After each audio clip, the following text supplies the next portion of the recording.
It's been a long time, but we are back. Just kidding. It's only been a week. I am Alec. You are watching Drop a Line. Thank you for dropping by, and it's time to get our show started.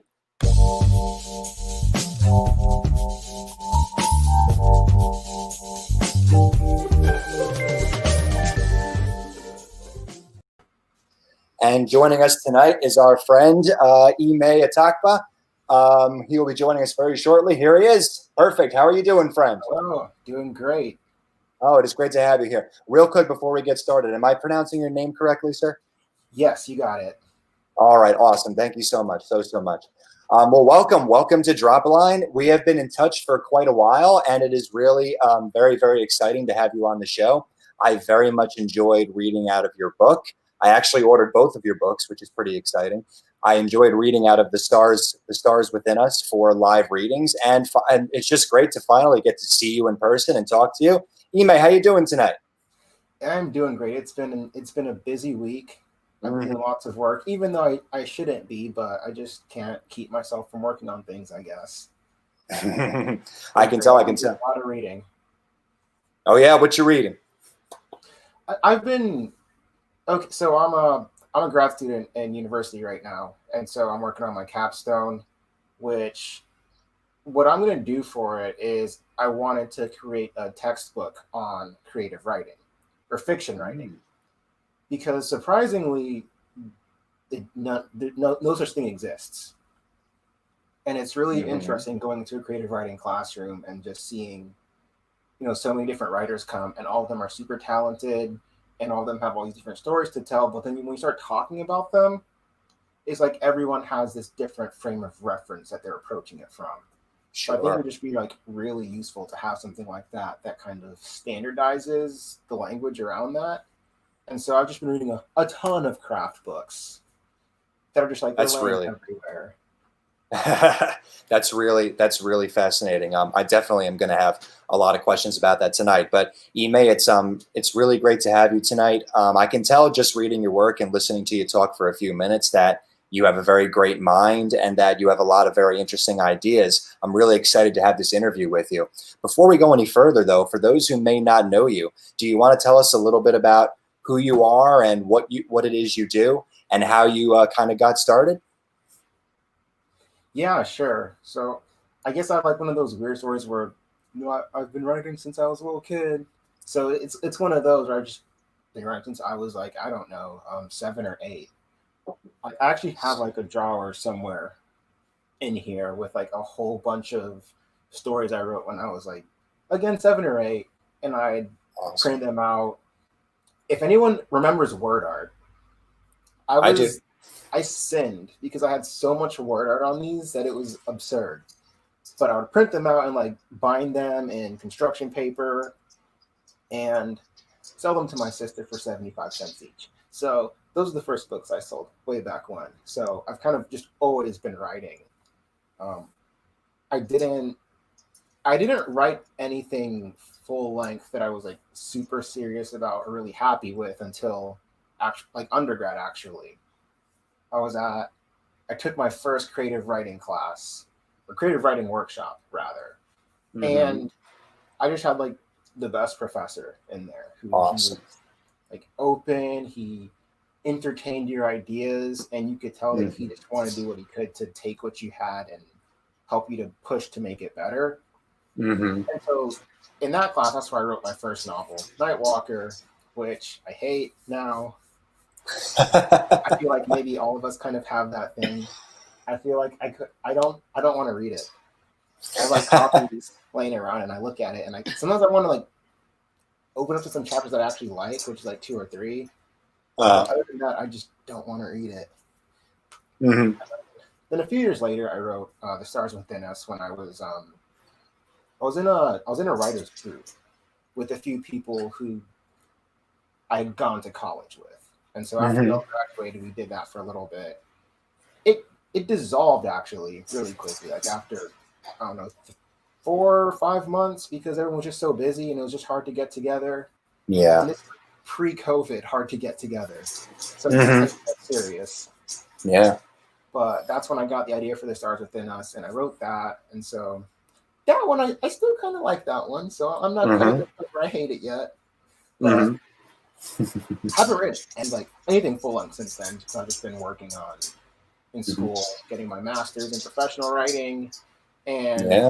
just reading a whole bunch of books from other people. So Uh-huh. Absolutely. Yeah. The time really does, being as busy as you are, the time really does go away. But that's a really amazing story. You know, I've had a lot of authors come on here and talk about how, like you said, they were writing since a young age. In fact, that happens to be my story as well. So there's been a lot of that here on Drop a Line.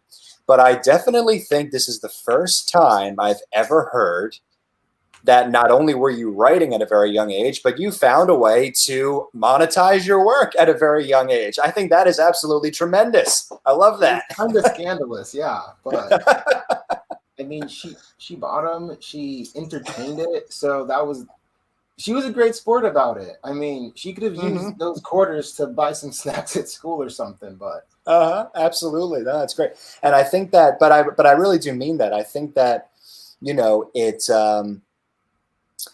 you know, I love that you said that you're in school for professional writing, because I can definitely notice from your story that you have a very, not only do you have a very strong sense, a very strong artistic sensibility, but you also definitely kind of have a business sensibility about you as well. And I think that those are two very good strengths. So that's pretty impressive. It seems like you really have always kind of had a bit of a knack for the things that you are now pursuing.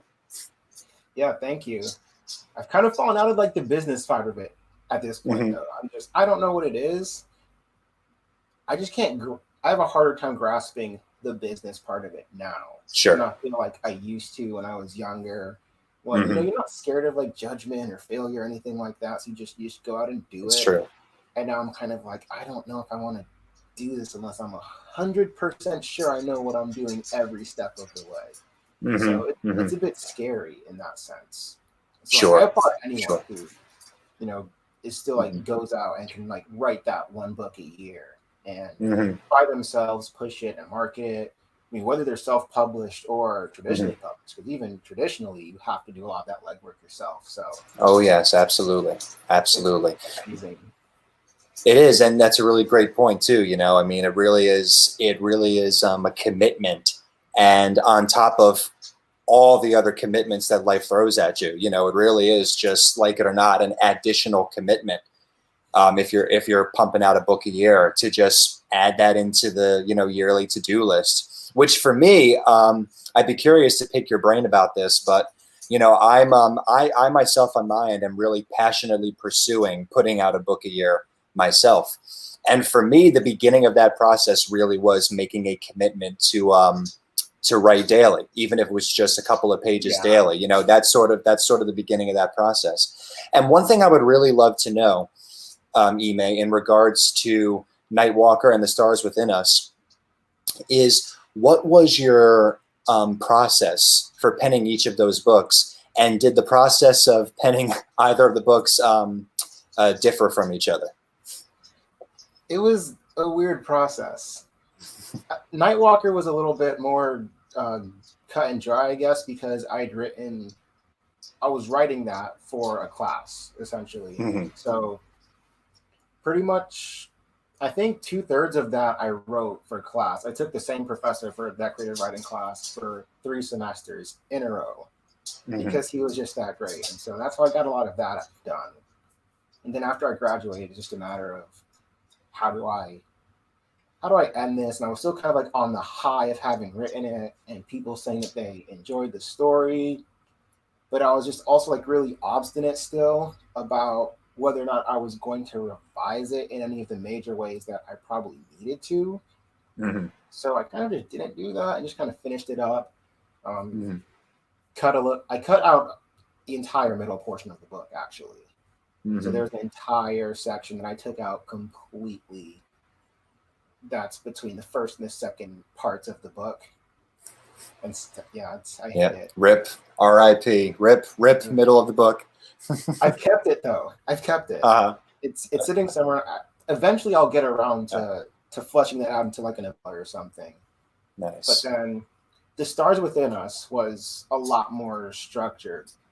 Mhm. somehow. I don't know how I managed it because I'm the most unstructured person I know. But again, I think being in that writing group was a big part of what helped me to Mhm. write that, because I had to have something, every month to present or to share with the group and get that feedback. So I had to write it.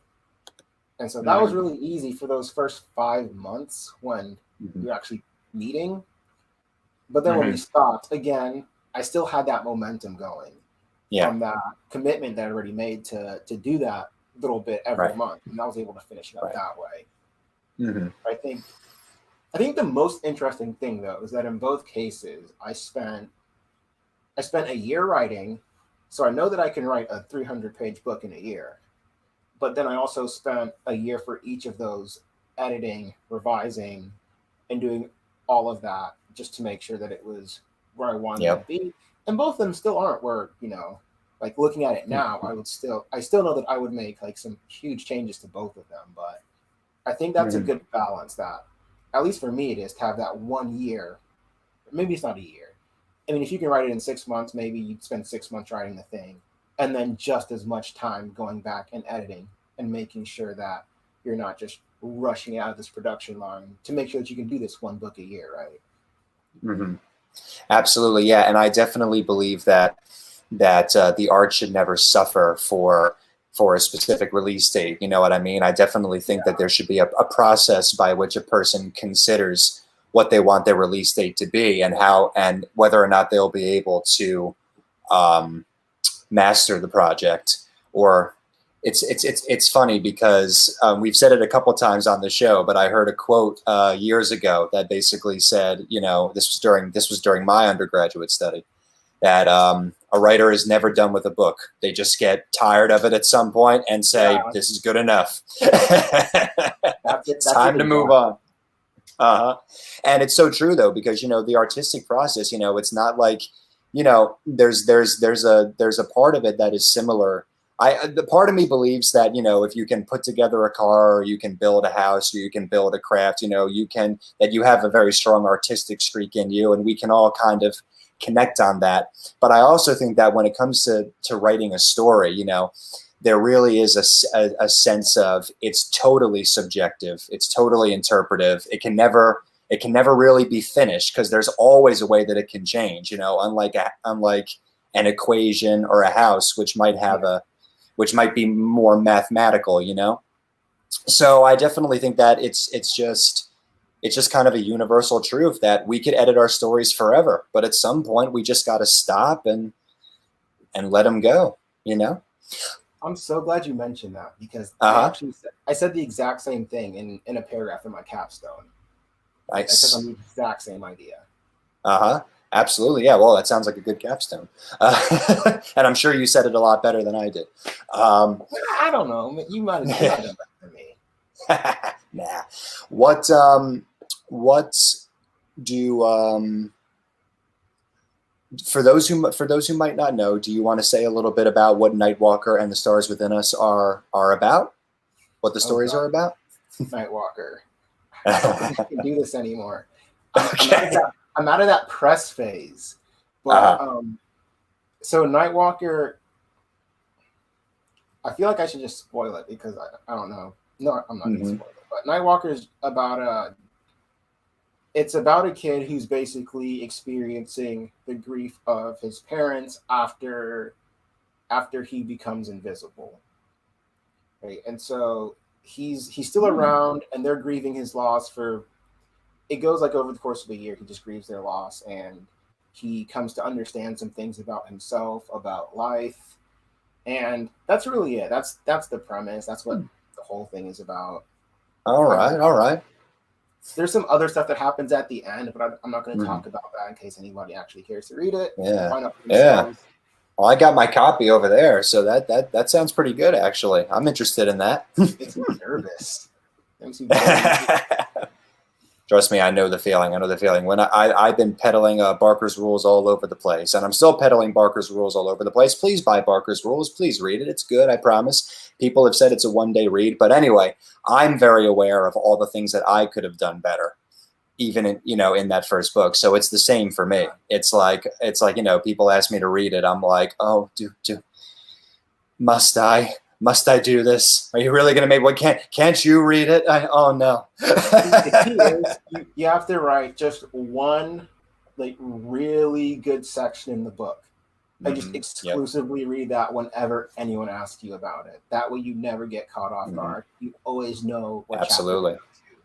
That's the key. See, that's what I like about you. That is what I like about you. You have that business sense about you. You're better with press than you let on, my friend. Really are. I don't know.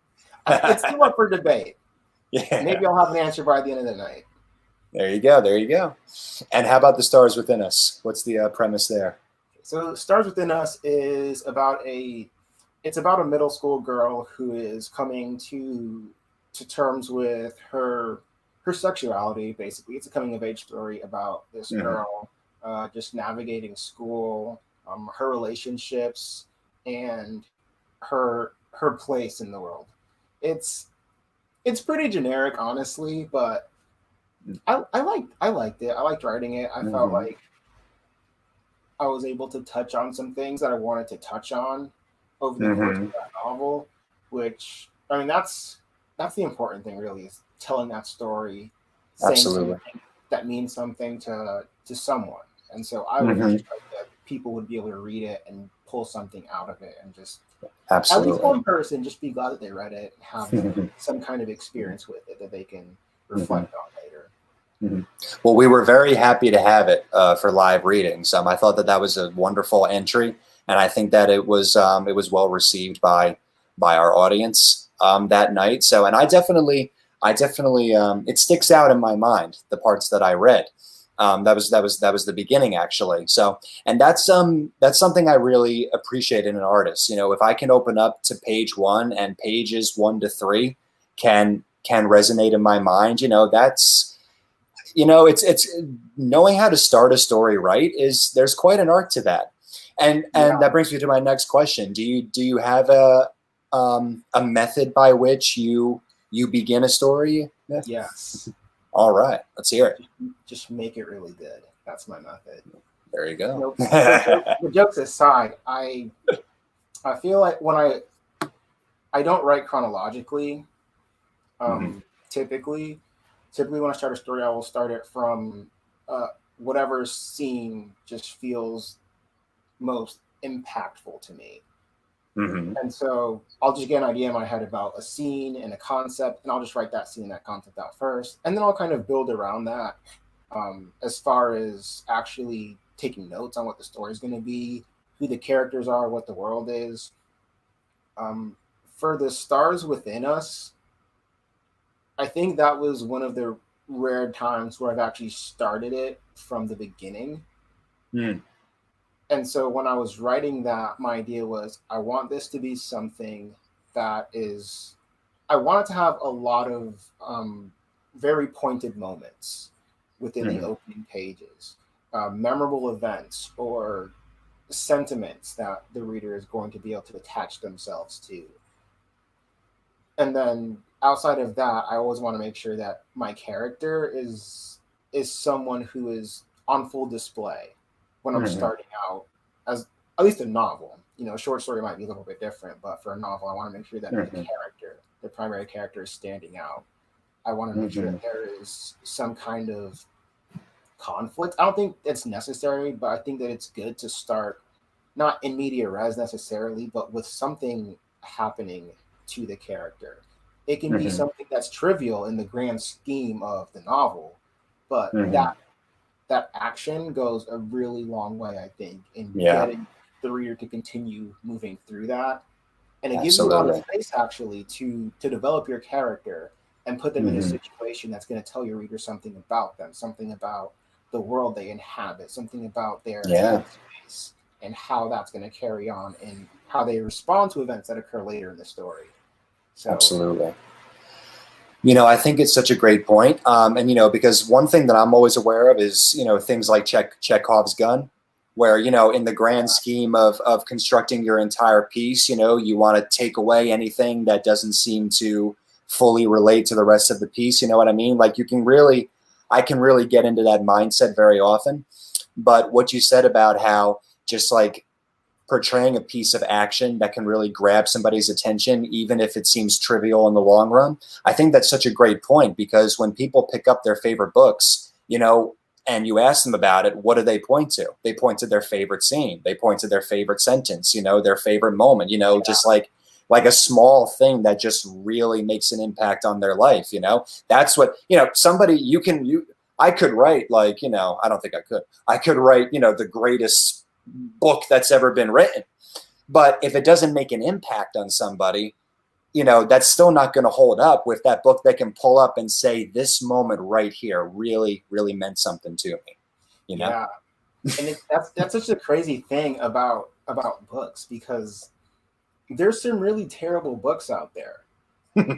At least if you talk about it like from a technical standpoint, you can have like bad plotting, bad character work. You can have just syntax that's difficult to understand for no reason except that it just is. But people can read those books and enjoy them and find memorable events in those. And that's like been a huge conflict of mine is, if someone enjoys the book, like Twilight, I mean, I'll take any opportunity to talk bad about Twilight just because I feel like most people agree that those aren't the best written books, but so many people get enjoyment out of reading them, right? And so that's one thing. And then you have, your personal integrity that you feel as an artist to tell a particular story, right? So if you can accomplish that, then you'll probably be fulfilled as an artist. But if the craft isn't there, and if there's issues with characters, plot, syntax, that sort of thing, that's going to pull the reader out, even though your art is successful, the craft can just as easily pull a reader out, and they might not even get through to all the great things, the great ideas that you have. So it's really interesting combination of those two things that you have to balance out, I think. Sure. Absolutely. No, I agree with you completely. It really is a balance. I find as I dive deeper and deeper into a project, for example, I spent about the entire past year drafting and redrafting the book that I intend to publish on October 5th. And now it's being read by my editor and fiance. Now it's being, workshopped a little bit more. And, my gosh, like the deeper I get into it, the more I'm balancing out all these things, like I want this, but I want this, I have my integrity. I have the story's integrity. I have what I think will get the reader interested and not turn the reader away or not lose the reader, so that they can make it to the next book, so that, hey, the series has its integrity, but I got to make sure I get them all out. You know what I mean? Like you just start to get into this spinning wheel of things to consider. And I think we surprise ourselves, when you talk about it, it sounds like an overwhelming amount of work, but when we get into it, we just kind of start, taking it all on. Once you hit that stride, it passes so fast. You can get so much done. You can make so many changes and not even realize how much work you've done on a specific project. Yeah. But it's just that getting past that sense of, whatever my art is, the way that I created it is the way it has to be. Right. It's kind of just pushing past that barrier and realizing that there's other considerations, and sometimes you do have to sacrifice, things that are really important to you in a story to make the story work better. Even if it's not that story that you have like nestled in your heart. Right. Yeah. And one thing that always gives me comfort is that if you draft that scene that's always been nestled in your heart, even if it doesn't make it into the final draft, it still came out of you. You know what I mean? You still got it down on paper. It's not like you kept it hidden away. You still, just the prospect of getting all of those lines down for me really is very cathartic on its own. But also what adds to that catharsis is that you don't, just because you take it out of that book doesn't mean that you can't use it in a different book. Yep. Right. So if it's scene that you just felt like the ambiance was really good and you went into all this great description, maybe it doesn't work in this book, but maybe you can take that and use it in a different book, in a book Hmm. that's going to be more receptive to using all that ambiance and going into that deep description of that. Or if you have something really violent in a kid's story, Uh-huh. maybe take it out. But if you want to write like a murder mystery or something like that, Hmm. then you've got some great material right there. I mean, just because you That's take it out, right. you can't use it somewhere else. So I think it's Yes, that worth is so considering true. that. So true. Yes, absolutely. You know, it's a great point. It's a point that I didn't even occur, it didn't even occur to me, but it's something I've taken advantage of in a couple different ways as I've continued developing stories. So really, that is an excellent point. Ime, this is such a great discussion. I'm having a blast. I hope you're enjoying your stay Oh here on yeah, Drop a Line. That's good. That's good. I just want to remind everybody who is watching, thank you so much for tuning in. We love having you here. If you have a question for Ime or a question for me, please do write them in the comment section and we'll get back to you right away. Drop a line is always better when you ask us questions. We love to chat with you. And also, Ime, I'd like to extend the invitation to you as well. Do you have any questions for myself or for our audience? oh man, spotlight. I know. I knew this was coming. I don't know why I'm surprised that you asked me that because I've seen the show. uh-huh. I'm gonna let those questions marinate a little bit, and That's then good. That's good. I'll throw them out. That's good. While we're doing that, we are going to take a quick break, Ime. We are going to on Facebook, YouTube, and Twitch. If you are watching on One True Promotion, YouTube or Twitch, please do hit the subscribe button. Please do subscribe to us. And our IT guy behind the scenes, Andrew Bass, who is the co-founder of One True Promotion, he is running a live stream as well. It is called Writing Sprints, and Writing Sprints is every Friday night, and you can have a blast tuning into Writing Sprints, and you could have a fun time being on Writing Sprints if you want to be on Writing Sprints and take part in the live study party. Here is a quick promo for Writing Sprints, everybody. We'll be right back.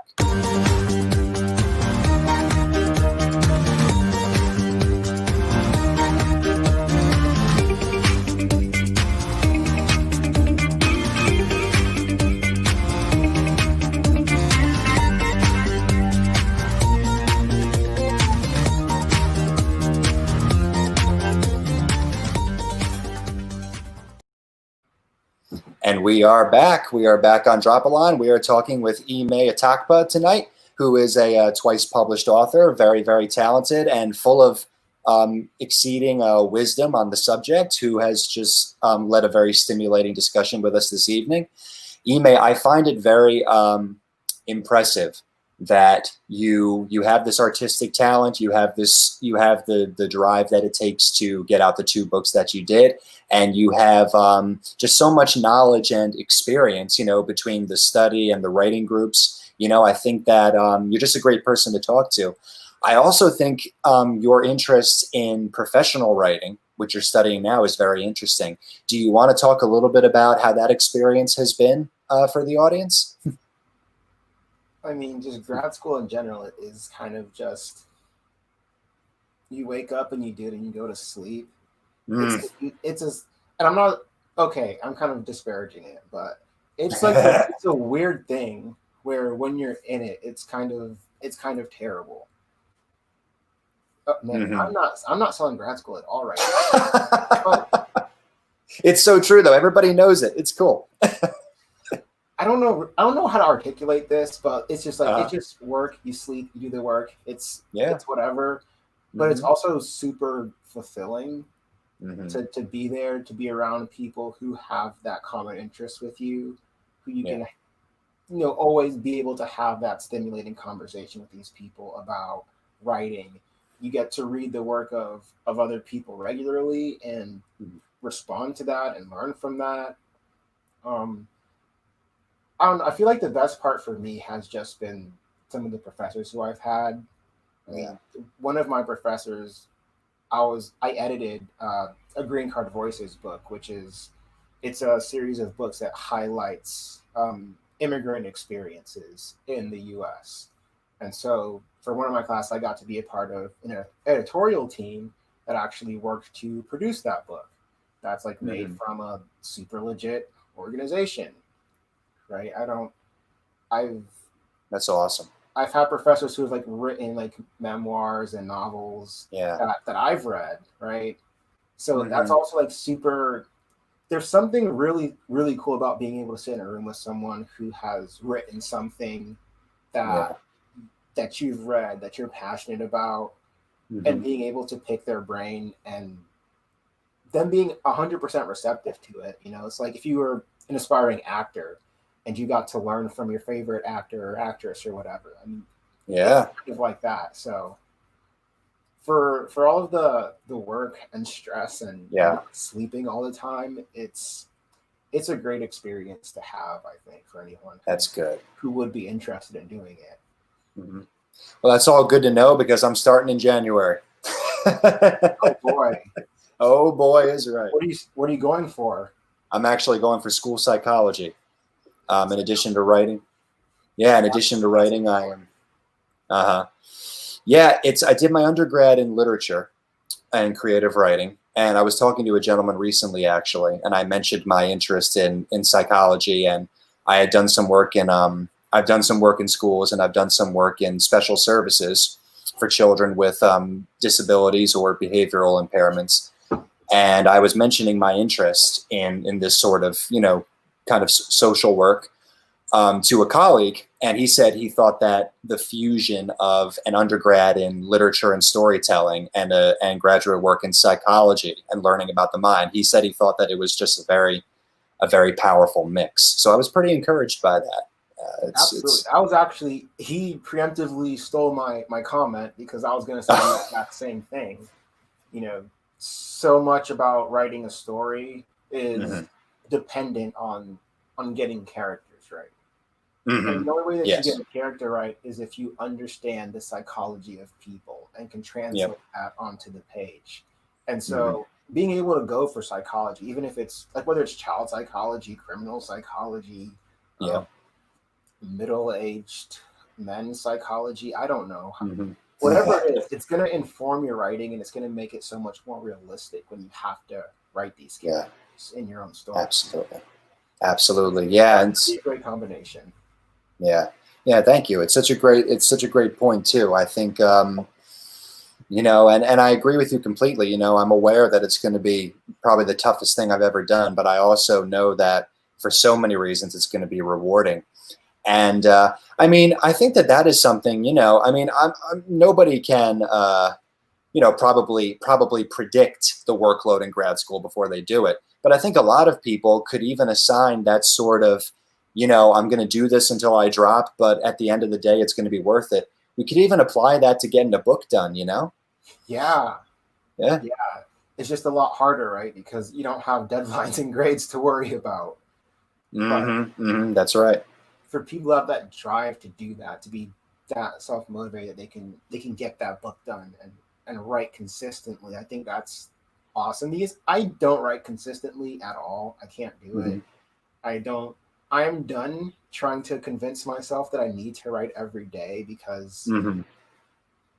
it's just not going to work for. I mean, I already write every Hmm. day, just not novels every day. Right.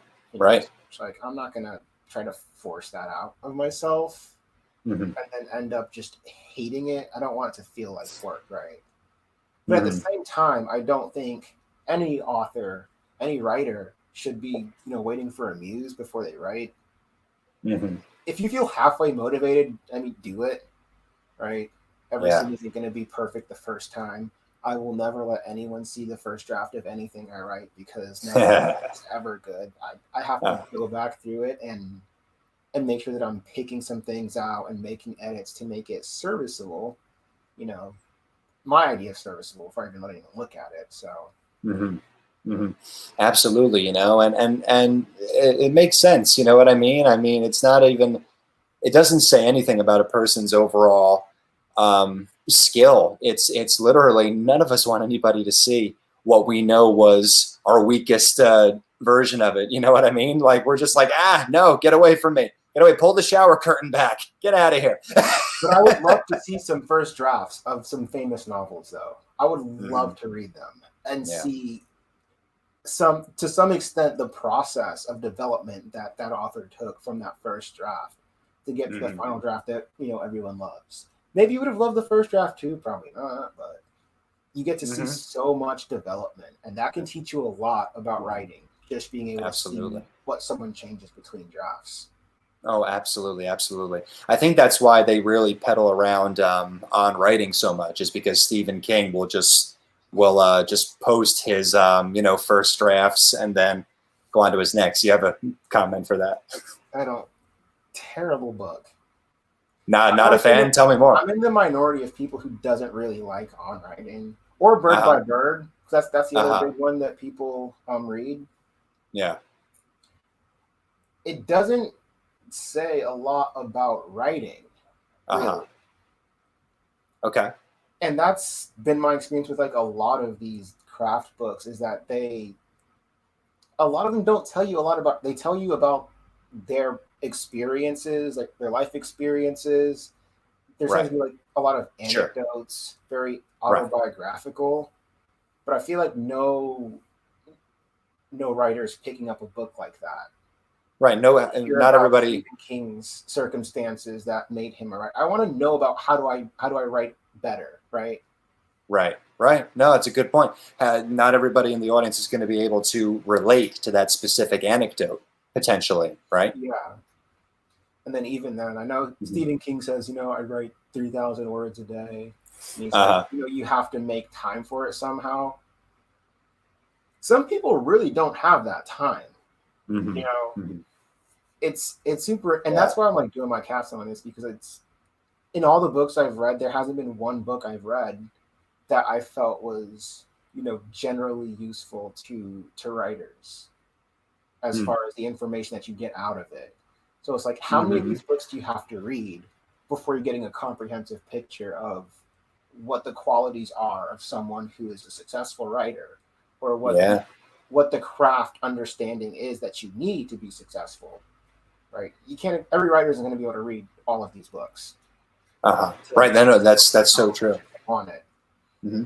And we have gone straight into my next question, which was going to be, um, tell us a little bit about this big project that you're working on.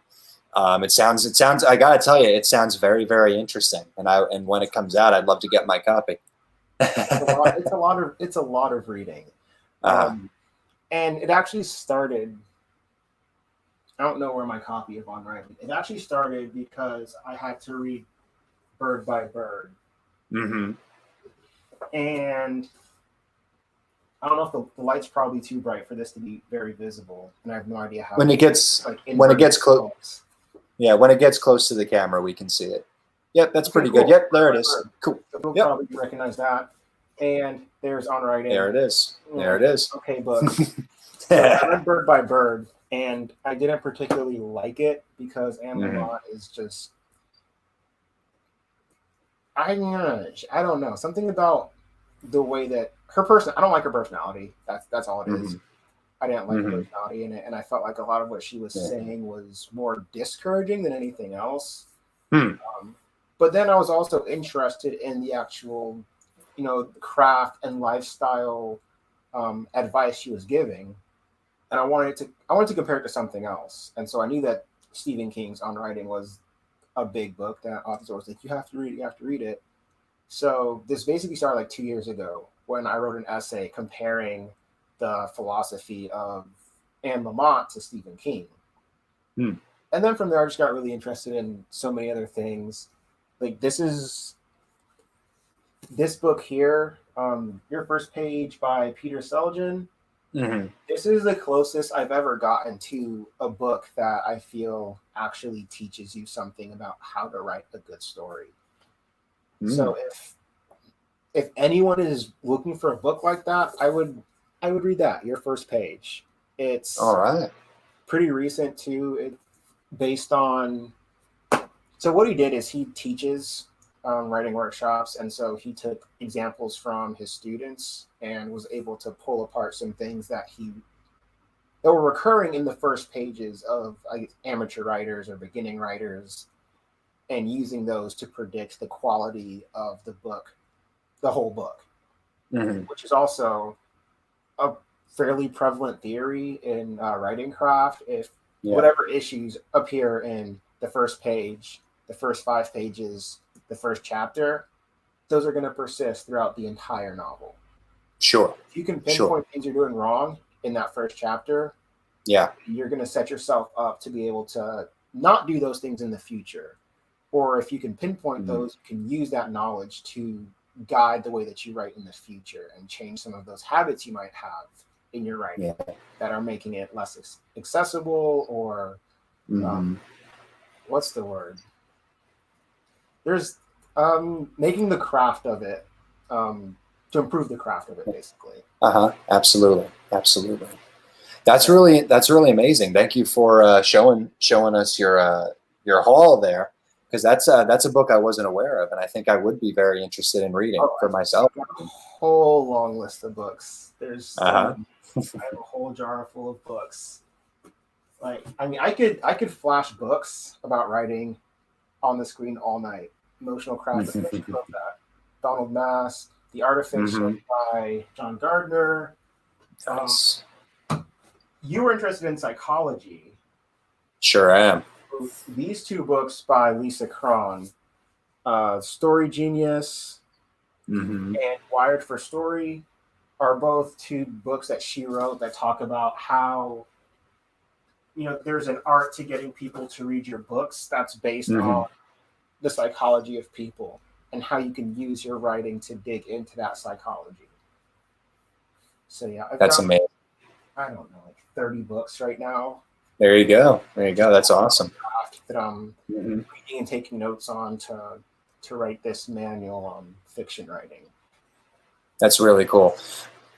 Well, I can tell you that from the get-go, the research that is going into this, this research project is solid. And I think that it's really going to speak to the book's credibility. And I say that only because I think that's going to be a great way to establish trust with an early readership. You know what I mean? Like, I think it'll potentially, when it comes time to put this thing out there, I predict that you may have an easy time getting people to scoop it up.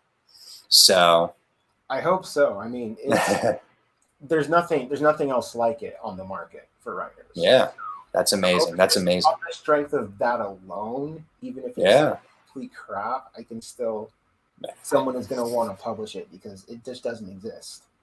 Absolutely. Hey, I mean, that's an innovation is what it is if you're creating something that doesn't exist. So hats off to you, friend. And One True Promotion, the brand that I represent, we're here for everybody in our surrounding community to promote and support them as much as possible within our sphere of influence. So whatever you got going on, reach out to us, even just send me a quick DM and say, could you put up some posts about this? And we would absolutely love to give your social media a boost. That's something we offer to everybody who comes on the show and joins our community. So welcome to the family. You know what I mean?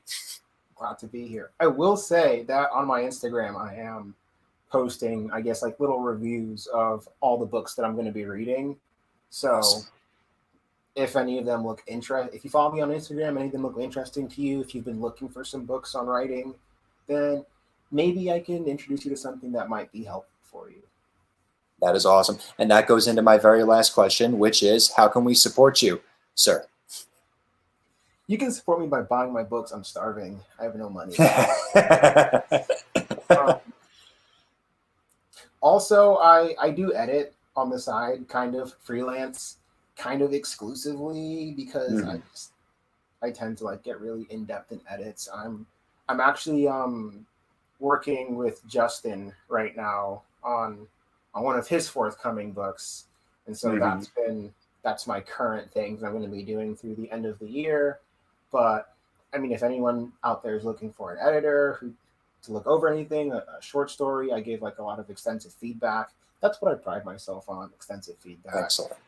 Excellent. I love following up on their stories and how they develop. So that is a service that I offer if anyone is interested in that. But that's all I got. Excellent. Awesome. Ime, thank you so much for being here tonight. I got to tell you, this was an amazing conversation. It was a very stimulating conversation. I find all the things you were doing, I find your book to be fabulous, and I can't wait to read the rest of it and post my review. I find the project you're working on to be very fascinating, and I really appreciate your insight on the subject. It was great to have you, friend. I hope you enjoyed your time. Yeah, thanks for having me. Oh, anytime. Drop back in another time. Drop a Line goes all year, friends. To everybody who's watching, everybody who's listening in, Drop a Line goes all year, every Thursday at 9. If anybody who's been on wants to make a return appearance, drop right into my DMs and say, I want to be on the show again. We'll pull the calendar right up, and within 5 minutes, you'll be on it again. That goes for you as well, sir. I really appreciate you being here, and I hope we will see you again. Yeah. Thanks for having me on. Do you have any closing remarks or things you would like to pitch or read before you go? Keep writing, guys. Don't give up. If you're a novelist, try writing short stories. That's great advice in general that I just want to throw out there. You can learn a lot about your characters by putting them in short stories if you're struggling with that. But also it just teaches you how to tell a story like in a really concise format, which is super important if you're for chapters, because chapters are basically short stories. They're all part of one larger story. Support each other, buy each other's books. Do writers groups if you have one in your area. They will do nothing but help you to improve. Early feedback is the best feedback. It's like taking a vaccine, unless you're an anti-vaxxer. It's like taking a vaccine. Nothing but good things can come from getting early feedback. Don't be afraid of it, even though you should be. It's terrifying. Yeah. What else do I have on my note cards here? No, I don't have note cards. I'm sorry. Yep. But yeah, that's great. That's it. That's awesome. That's great advice. I agree with it 100%.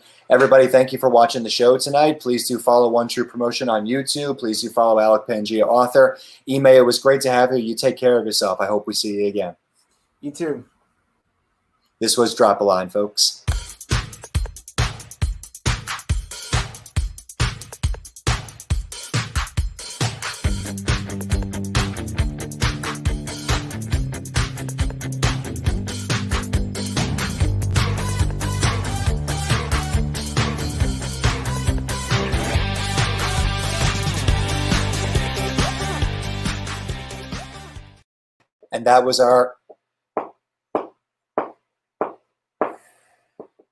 And that was our interview with Ime, everybody. Thank you so much for joining. Catch us next time. Actually, hold on a minute. We will not. It is Christmas Eve next Thursday, and it is New Year's Eve the week after that. So we are actually going on a 2-week hiatus, but we will be back with you in January, and I cannot wait to start promoting our next guests. Take care, everybody. Happy holidays.